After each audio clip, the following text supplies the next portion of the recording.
So thanks for joining us today, Dave. It's great to have you with us. Hey Amy, how are you? Yeah, really well, really well. Looking forward to this conversation. So, Fantastic. And I have to say, Amy, I love the title of your podcast before we oh, thank before we you. crack it.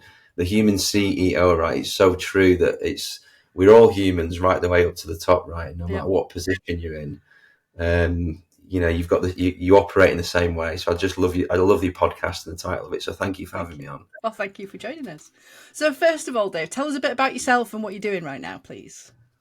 So, Amy, I'm new into the coaching world actually. So I'm now a performance coach, helping individuals, senior leaders, executives, CEOs reach the levels of performance that potentially have some way missed them throughout their life, right? So unlocking levels of performance that are within them that they haven't quite managed to master or realize just yet. And that's something that I'm really, really passionate about, is helping other people.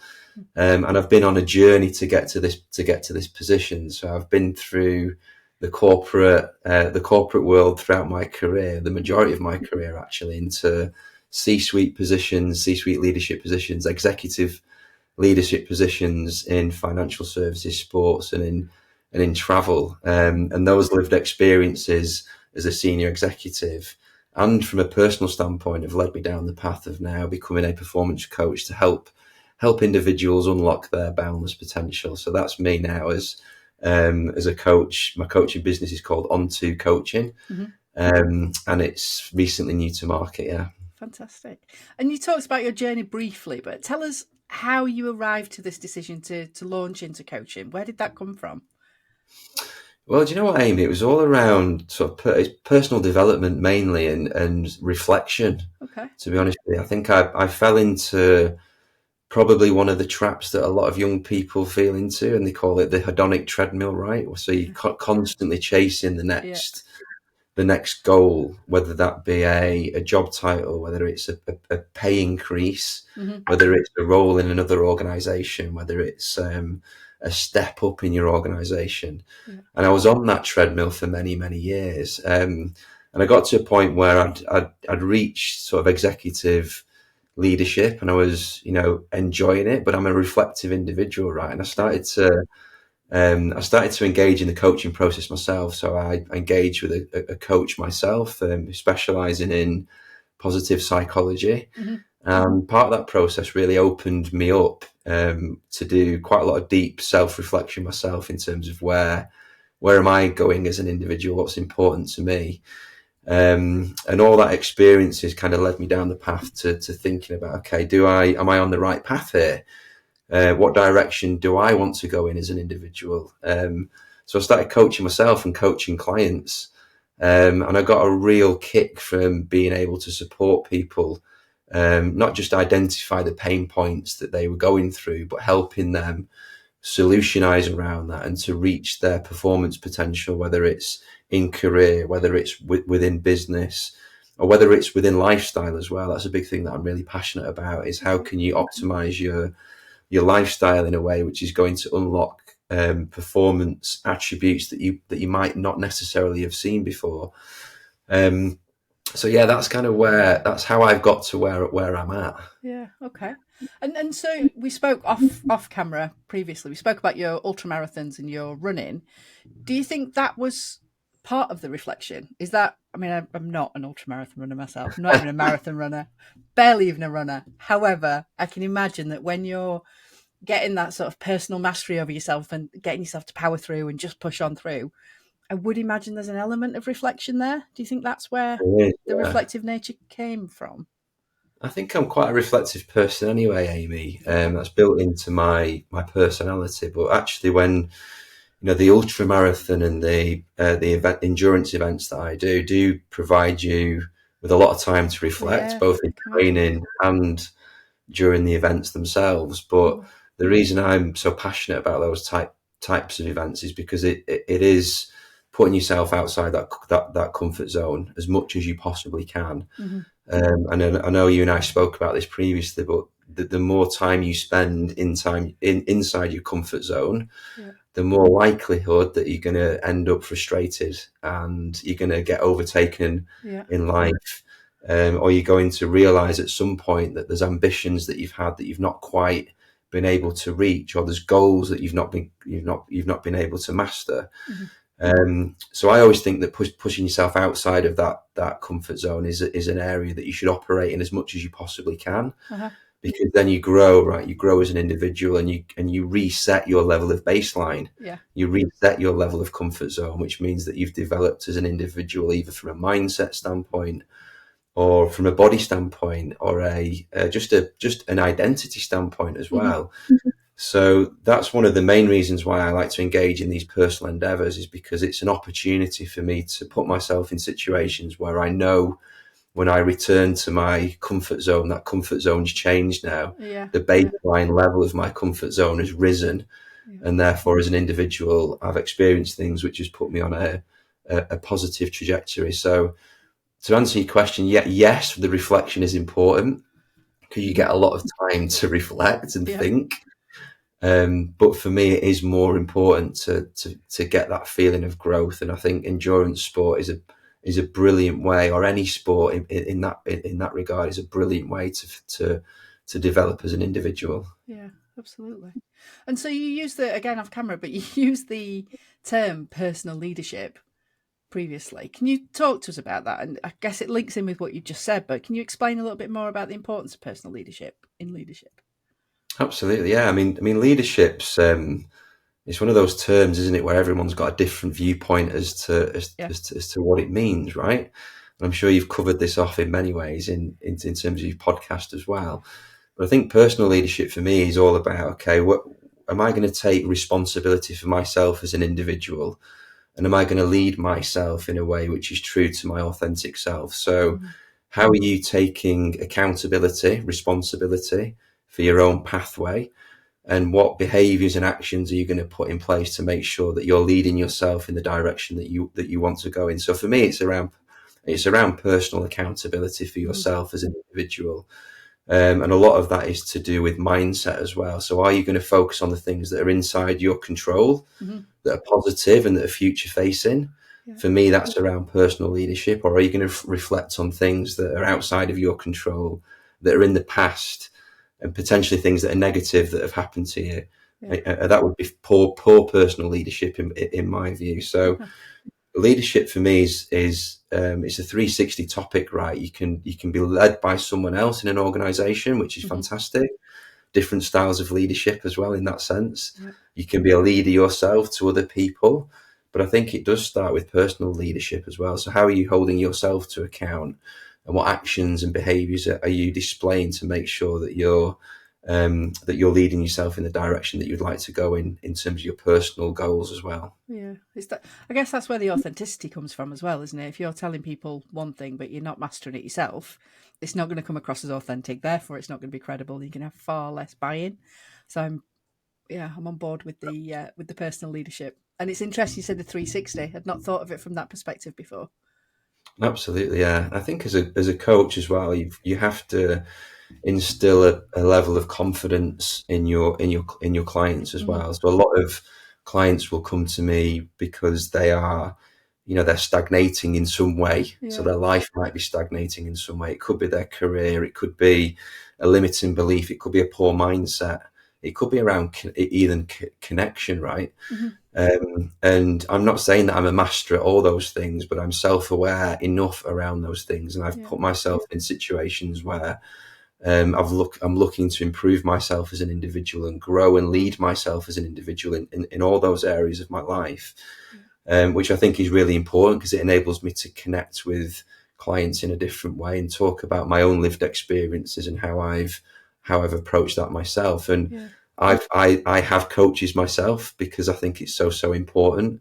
And I think, my background from a corporate standpoint is always, the majority of it has been in sports organizations. And if you think about the number of coaches that are around athletes, okay, so athletes have to perform at their very best on match day or on race day, but they can only do that with the right support systems around them and the right people around them.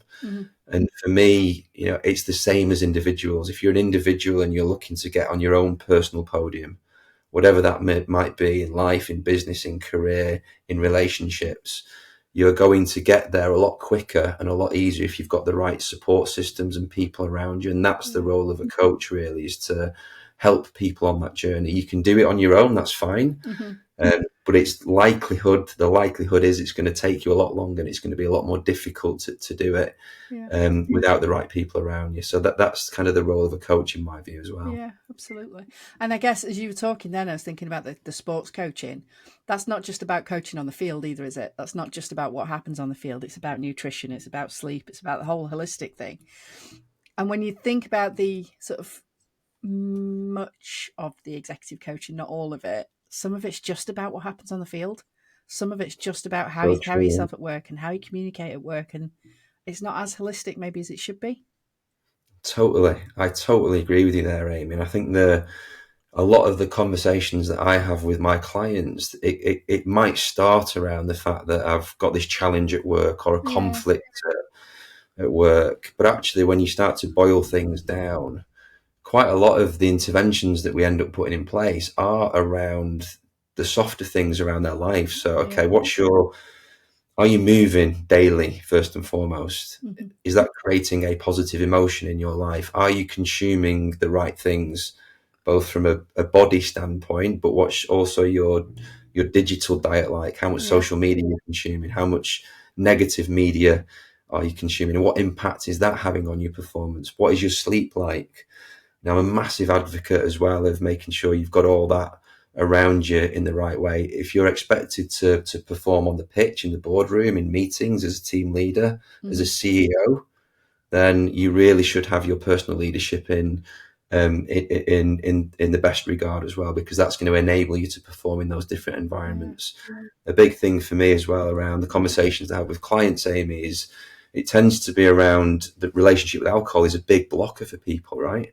And I don't mean that there's people out there who've got issues with alcohol, but a lot of people are middle lane drinkers, and they use alcohol in many ways to, in their view, de-stress. But actually that creates more stress, it creates more anxiety, it creates a lack of sleep, and it actually impacts on performance in a different way as well. So I completely agree with you. Sort of, if you think about executive coaching, leadership coaching, senior leaders in organizations, it isn't just about how are they going to perform better at work in terms of, limiting beliefs around presentations or managing meetings or working with team members. Actually, it's about them as an individual as well. How are you optimizing your own life to make sure you can perform in those environments? Interesting. And so can you tell us about your leadership journey then? Because there's some big names on your CV, or your profile as it is now.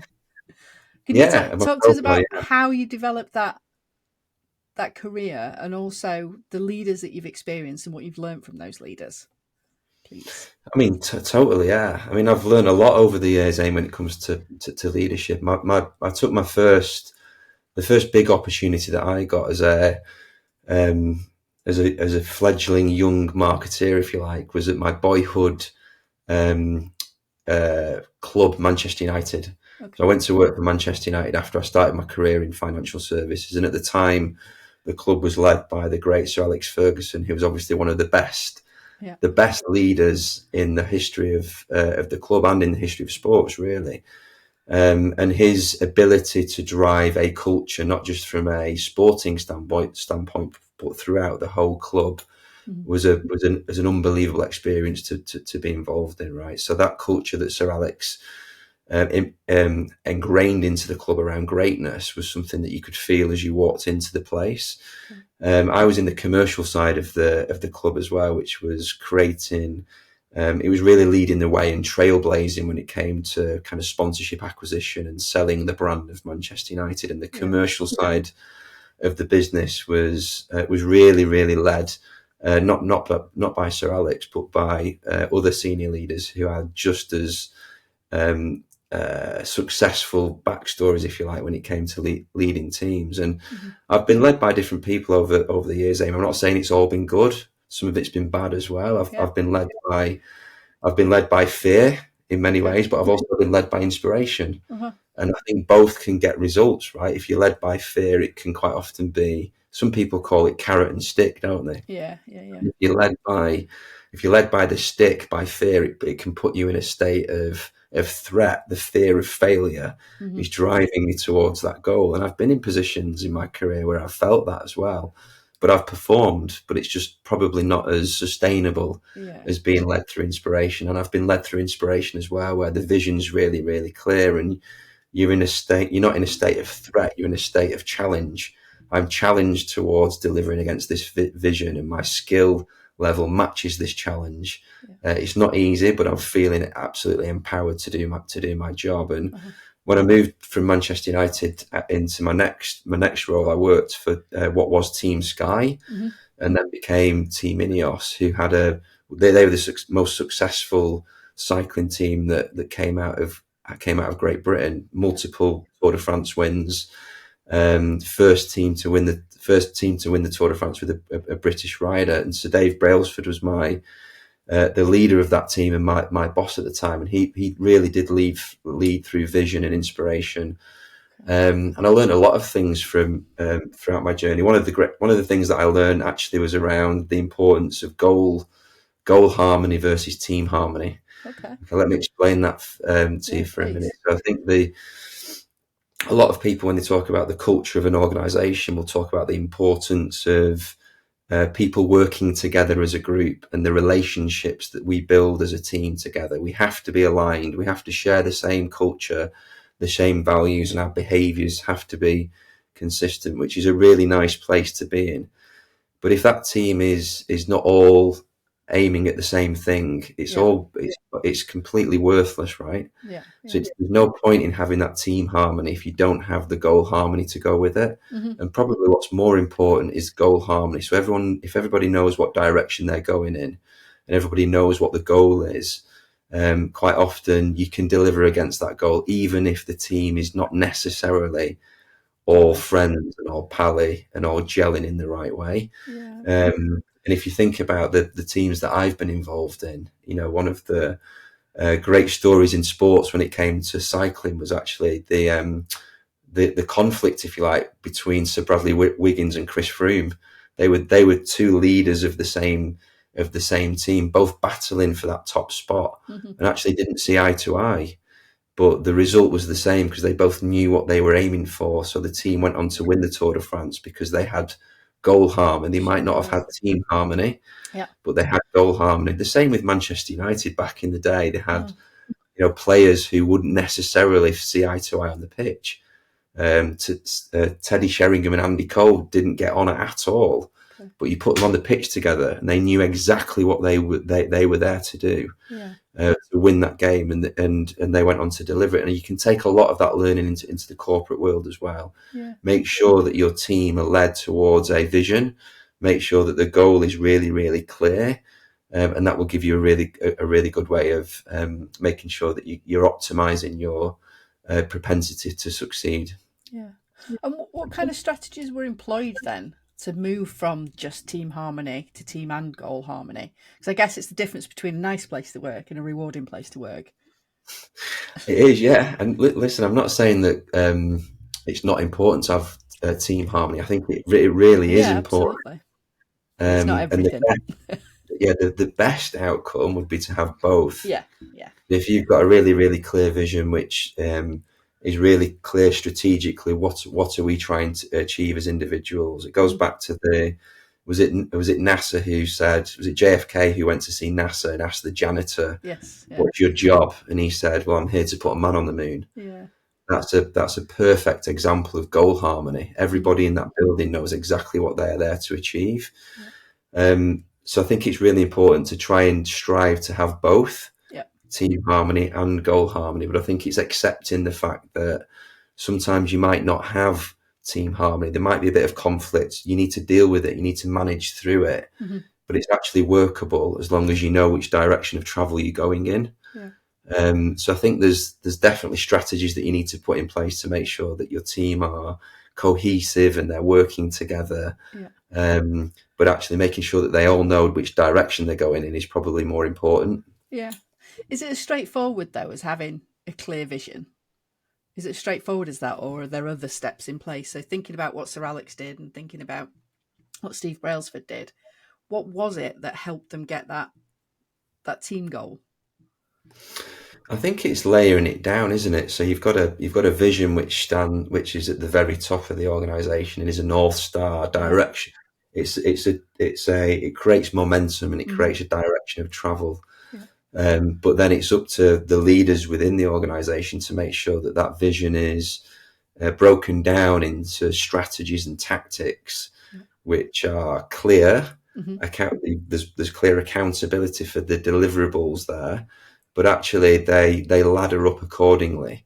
And by default, therefore, if we all deliver on our strategies and all implement the tactical plan, Mm-hmm. then our vision is we're going to move towards our vision in a positive way. So I think it's really important to make sure that you've got the systems and processes in place to ensure that the vision is there as a guiding star and a north star in terms of direction of travel, but then it's up to the leaders within the organization to interpret that in a way which is really tangible for Mm-hmm. them as an individual, but equally their teams as well. Okay.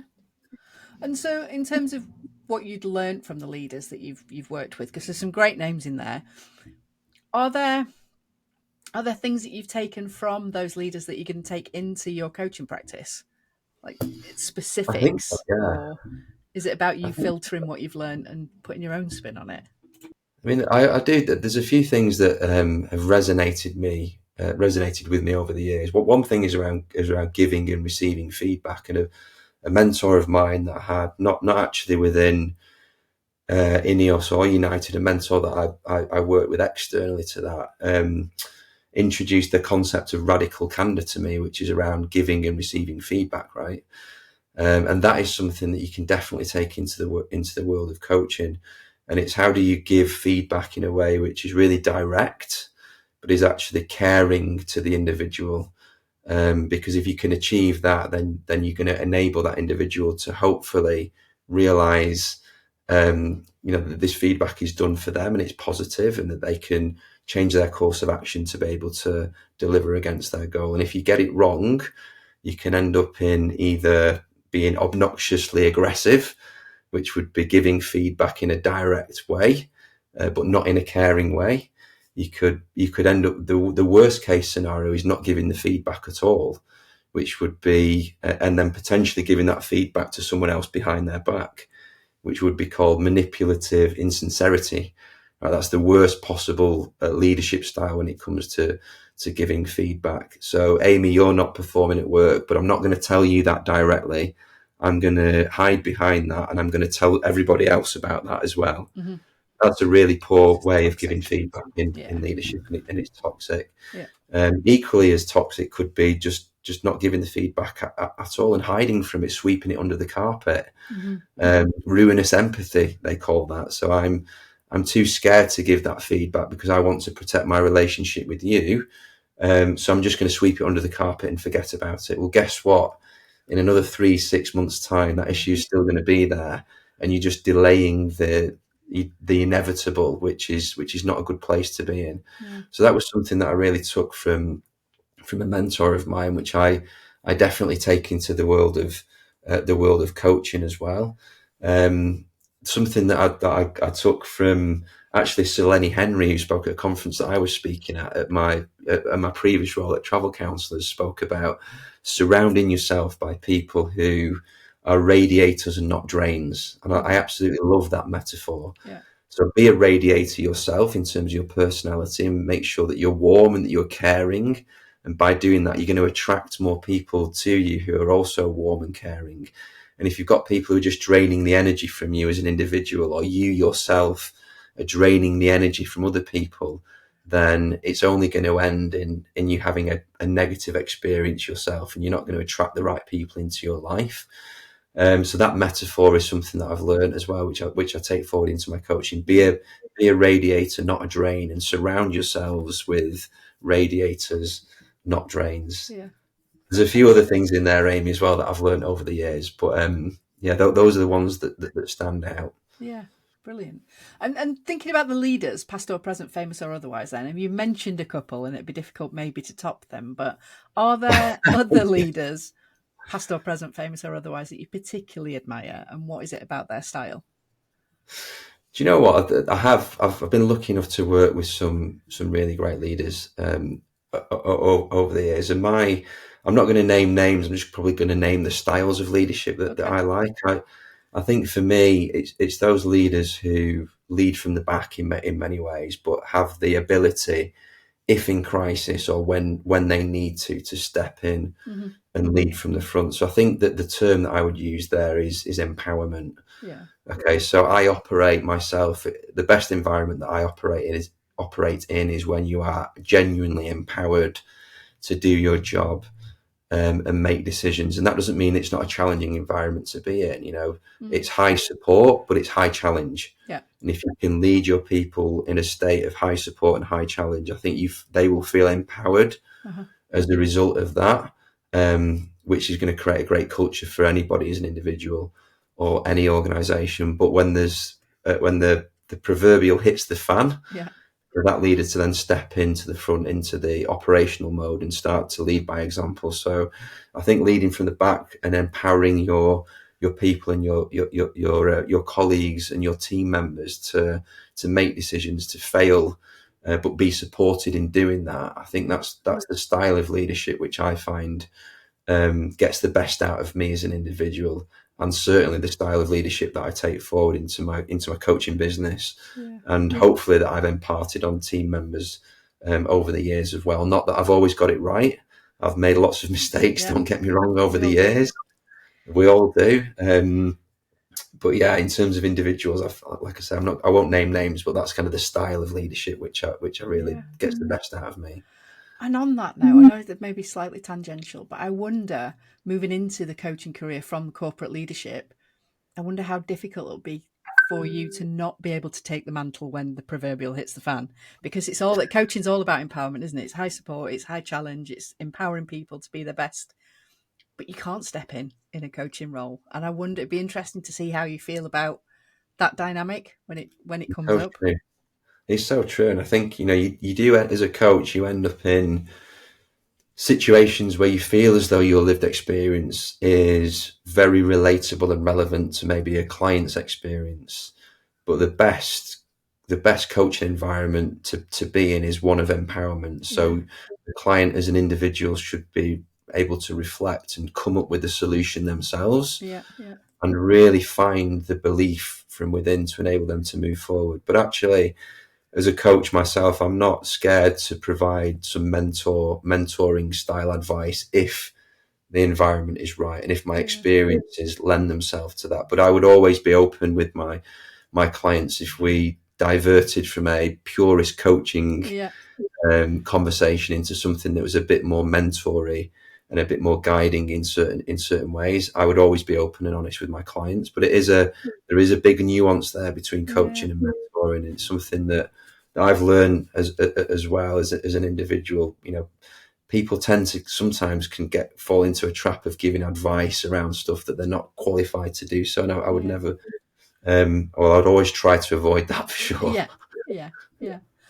Okay. And in terms of, if there was a blooper reel of your leadership career, then I'm always interested. There are three questions I always ask. One's about the leaders, past or present. The other's about the blooper reel. People don't always like answering, but I like asking, and I get some interesting answers. And then the third one I'll ask you in a second. But in terms of the blooper reel, where have you sort of either really kicked yourself about a decision that you've made, or something that's happened in your leadership career that people can learn from? Do you know what? It's a good question. When I hear the word blooper, I always think of You've Been Framed, right? Me too. Yeah. Um, I'm not sure there's been any You've Been Framed type moments, but I've fallen into quite a lot of the traps. Okay. I referenced before radical candor, and the reason why that was such a profound moment, I think, in my career, or a profound learning for me, is because quite often I would fall into that trap of avoiding giving feedback Okay. because I was wanting to protect the relationships that I had with my team members. And as a result, I would do the worst thing possible, which was just ruinous empathy. Okay. So I would brush it under the carpet. I'd try and hide the issue from them and from me. I'd probably lie to myself and lie to them, not knowingly, but sweep things under the carpet, and for that to then come and bite me in the arse Mm-hmm. in another 3, As it does. 6, 12 months time. Yeah. Um, So that would be definitely a mistake that I've made over the years. And now I think, as with everything, Amy, you have to, much like the endurance sports, you've got to get yourself out of your comfort zone. You've got Yeah. to practice it. And you've got to go into those conversations knowing that this might be a challenging conversation. Yeah. It might put me outside of my comfort zone. It's definitely going to put them outside of their comfort zone, but it's for the greater good. Mm-hmm. And if you can deliver that with care and with direct eye contact as well, then it will stand you in good stead. And guess what? By doing it once, it makes it easier to do it again the next time, because your baseline level of comfort zone has then changed. So I think in terms of bloopers, I think that's something that has tripped me up over the years. Thinking about the "you've been framed" moment there as well. I do remember actually when I first started at Manchester United, and my one of my childhood heroes was Sir Bobby Charlton, and I used to go to Sir Bobby Charlton's football school when I was a kid, and I had posters of Sir Bobby Charlton on my wall. And I remember when I turned up to Old Trafford for my interview, Sir Bobby was in the lobby area actually, and he was quite often at the club in the commercial team. And I was lucky enough to work with him over the years as well. But I remember just the sheer anxiety and fear of seeing Sir Bobby just completely took me off guard. And I shook his hand and I called him Brian, because obviously Brian Robson's another huge hero of mine and someone that I looked up to over the years. And I'd never, ever in a million years would have made that mistake. But I think the whole situation just completely took me aback. So that's probably more of a "you've been framed" example, to be honest with you. But I you do recovered remember from it. I did recover from it, yeah. Good. I did recover from it, yeah. Good. And so, thank you for sharing that. And so the third question I always like to ask is, obviously you can see behind me, I'm always reading or watching documentaries or geeking out on leadership in some way or other. So I always like to ask, what have you consumed, whether that's a book or a documentary or a podcast, what have you consumed that's helped you in your leadership journey that you could share with the audience? Do you know what? I think I've probably got 4 books on the go at the moment, which is probably not a great idea because but easily done. It's easily done. Yeah. And the one that I'm really enjoying, I'm rereading it at the moment, is Tony Robbins, which is "Awaken the Giant Within." Okay. Yeah. Right. And Tony Robbins is a fantastic coach. Not everybody's cup of tea, but an unbelievable life coach. And I think the way that he breaks down belief systems within that book has had a profound impact on my style as a coach. And also my ability to believe in myself in many ways that I probably previously wouldn't have done. Right, a belief is just an idea that you attach a level of certainty to. That's all it is. Yeah. And if you can change your belief systems, then actually you can achieve things that have potentially always held you back as an individual. So if ever I'm feeling like I need a bit of a shot in the arm, or I need something or I'm going into a new environment. I'll always refresh my memory with Tony Robbins' "Awaken the Giant Within." I think it's a fantastic book. It's an easy read as well. And if anyone's leaning into a bit of uncertainty or change, or feels like they're being held back by something, then I would highly recommend that. That's a good show, actually. And what are the other 3, if you don't mind sharing? That I've got on at the minute. Yeah. The other 3 that I've got on at the minute, I've got this one in front of me, which is the Law of Attraction. I don't know if you've read that. I haven't read that, but I'm aware of the concept. Again, it's about, so if I'm a little bit early, it's been a little bit like a radiator and a drain. Yeah. You attract things into your life that you project outwardly. So if I'm going so for example, if today I'm going to go out with a really negative mindset, I'm only going to focus on the past, things that are outside of my control, and negative things. I've got a doomsday scenario mindset right away from the off. How's your day going to pan out? Seriously, how is your day going to pan out? Let me know how that's going. Because actually the law of attraction, I think, rings true. If you can start off in a positive mindset, maybe read something in the morning as well to get you in that positive groove, consume some positive content, maybe do some mindfulness as well, and definitely move your body. That really helps. So the law of attraction is the other one that I'm picking up at the minute. And there's one called a chap called Ryan Holiday, who's written about Stoicism. Yes. and he's got a book. I can't remember the name of it now, but it's got some stoicism in it for every day of the year, Okay, 365 yeah, days of the yeah. year. So you can, a lot of it's Marcus Aurelius. Mm-hmm. You can pick it up, you can read it in the morning, and you can read Ryan's reflections about that as well. And I think that's really important. Stoicism is something that I'm starting to get into as well as part of my coaching journey. Yeah, that makes Those sense. are the three that I've got on at the moment. Yeah, it's got a really accessible style as well, Ryan Holiday, hasn't he? That Absolutely, yeah. it's easy to read, I find. Yes, Brilliant. yeah. Okay, thank you for sharing those. You're And welcome. so, talk to me about how people can get in touch with you and what kind of point in their leadership journey they might be at when they want to start a conversation with you and start I some think coaching. my LinkedIn's the best way at Okay. the moment. I'm working on my other channels at the minute, but you can find me on LinkedIn if you just search Dave Callan. Yep.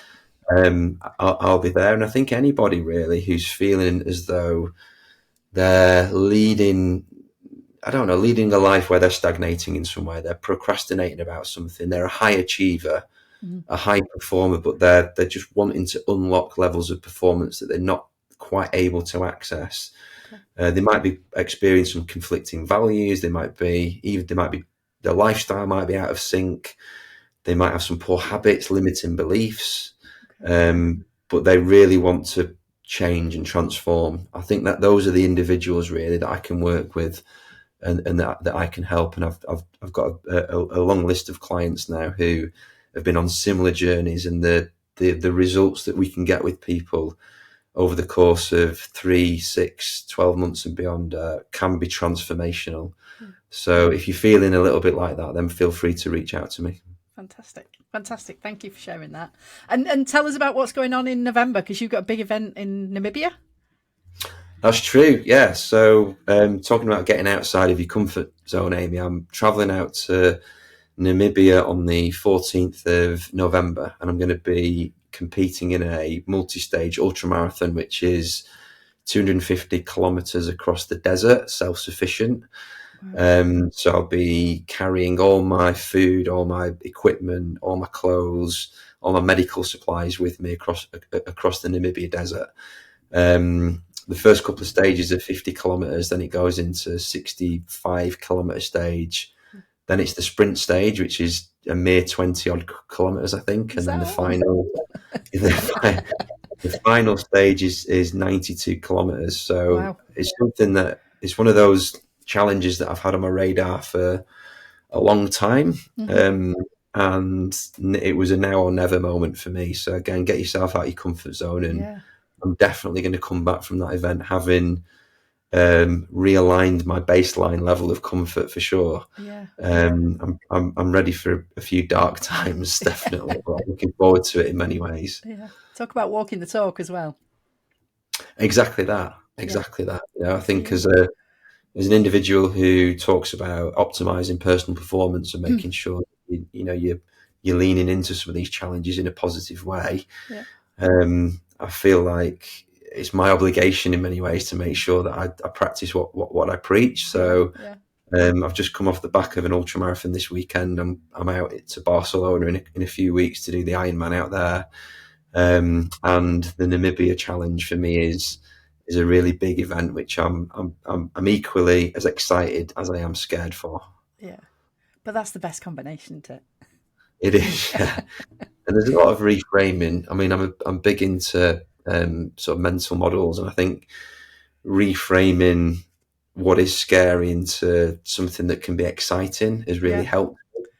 Yeah. Um, I came off the back of this weekend having learnt a lot. I did 50 kilometers, 200 meters of, 2,000 meters of climbing in an ultra marathon. And I learnt a lot actually about moving into Namibia.